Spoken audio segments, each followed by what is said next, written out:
What's up mga ka-rides? Good morning!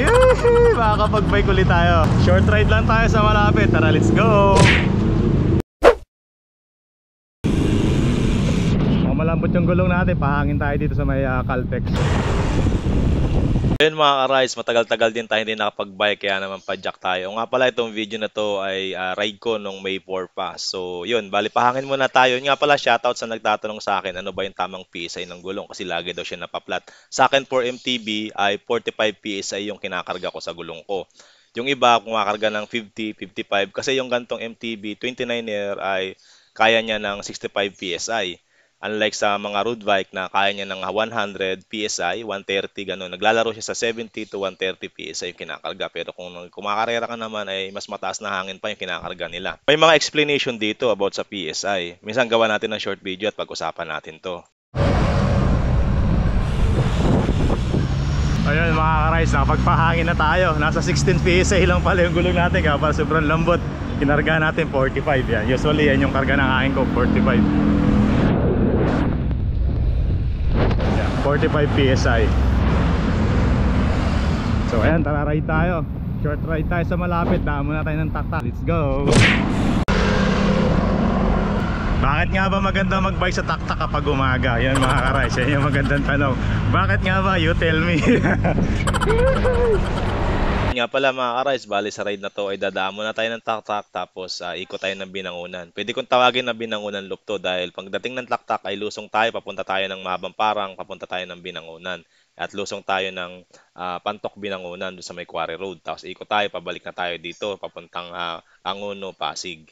O nga pala sa part ng video na to ay nagsisimula na tayong umahon dito sa Sumulong Highway. Ayan mga ka-rides, isa sa mga paborito kong daanan to kapag pupunta tayo ng Antipolo, Taktak, o kung saan man yan sa parting Antipolo. Dito pa lang sa ahon ng Antipolo ay pagpapawisan ka na talaga, kaya naman marami talagang umaahon dito papuntang Taktak at tumatambay. Marami rin nga pala tayong mga nakasabay ng mga time na to mga ka-rides. So maahon ng Antipolo papuntang Taktak. O nga pala itong part na to, isa sa mga last part ng Makuna to, papuntang Paddy's Point and Cloud9.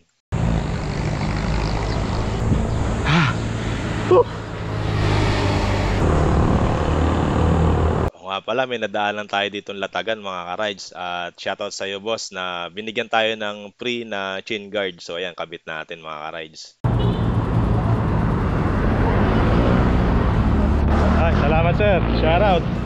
Nabigyan pa tayo ng chin guard. Salamat sir, shoutout sa iyo. Libre daw yun, pero mga mura yung mga latag niya. Hinahanap ko fabric na saddle o kaya pisik. Tingin tayo sa taktak baka meron. O kaya sa bike demo, daan tayo doon pag may time. Yun mga ka-rides, dito na nga pala tayo sa taktak. Yun nga pala yung tanong ko kanina, you tell me, bakit nga ba masarap mag-bike sa taktak? So sikat na sikat tong you tell me na to. So bakit nga ba? So para sa akin ay dito, ang habol ko ay maraming kainan. Bukod doon ay kung makapansin nyo, halos nandito lahat yung mga siklista. Kumbaga buong buo yung cycling community dito sa taktak. At bukod doon, chill ride lang. After mo umahon ng Antipolo, so tambay ka, pahinga, and uwi ka na. So bukod sa malapit lang ay dito mo makikita lahat halos ng mga siklista na kumbaga ito yung tambayan ng halos lahat ng mga siklista.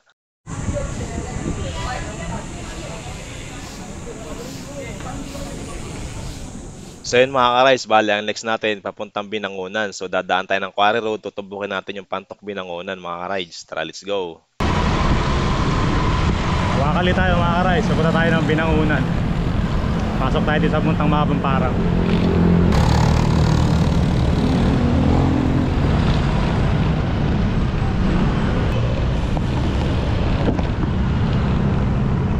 So yung galing Tikling sa kabila.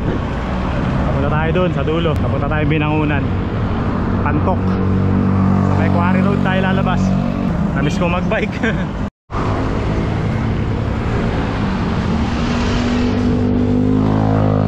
Maraming mga rolling hills dito kaya solve pag dito ka dumaan. Pag kumanan kayo dito, ito yung papuntang Mabamparang, Domsa.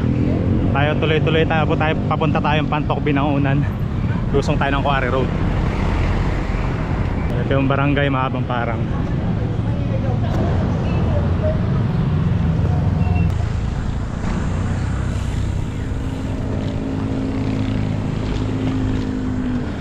Yung mga ka-rides, isang daan na yun, yung papuntang Petroglyphs. papuntang Thunderbird. May daan din Tagus yun, papuntang East Ridge. Kaso di tayo makakadaan doon. Bawal, walang ID pagka hindi ka taga ron. Kaya dito tayo, lusong tayo ng Quarry Road. Bale yung ride natin, tatawagin nating Binangunan Loop. Ayan, lalabas tayo ng Pantok Binangunan, babalik tayo papuntang Angono. So yun mga ka-rides, mula dito nga pala ay isang mahabang lusong to hanggang dun sa Pantok Binangunan, yung Binangunan Highway. Sobrang habang lusong to kasi pag ito ay ni-reverse mo ay napakahabang ahon naman. May mga vlog din tayo dito, puro reverse yung ginagawa natin. Dito tayo nag-iensayo minsan kapag may mga long ride tayo. Kasi napakahabang ahon to na medyo banayad at masakit din mga ka-rides. Oo nga pala, yung mga time na to ay sobrang init na. Kaya naman mga ka-rides, sa mga nagbabike kayo, sobrang init na dahil summer na. Yung kalimutang maging hydrated kayo. Always hydrated. So lagi kayong magdala ng tubig sa mga ride nyo. Solo ride nga pala tayo yung time na to. At isa pa, kaya gusto ko dumaan dito ay kukunti ang sasakyan mga ka-rides. Bibihira lang dito may dumadaan na sasakyan. Ingat din nga pala kayo kapag lumusong kayo dito. Check your brake kasi mahabang lusong to. Baka mamaya may biglang bumulaga sa inyo ng mga sasakyan. Grabe, haba nitong lusong na to mga ka-rides. Pag nag-quarry road kayo, mahaba itong aahunin nyo na to. May mga overlooking nga rin pala kayo na madadaanan dito. Pwede kayo mag-picture-picture. Maganda dito pag umaga. Dati maraming kainan pa dito, ngayon wala na. Pag nadaanan nyo nga pala itong mga punong kahoy na to, ibig sabihin malapit na kayo sa highway. Nandito na nga pala tayo sa highway ng Binangunan mga ka-rides. Bali nakakasalubong natin ay papuntang Cardona, Morong. Tayo naman papunta tayong Angono, Taytay, and papuntang Pasig. Pabalik na tayo sa home base natin.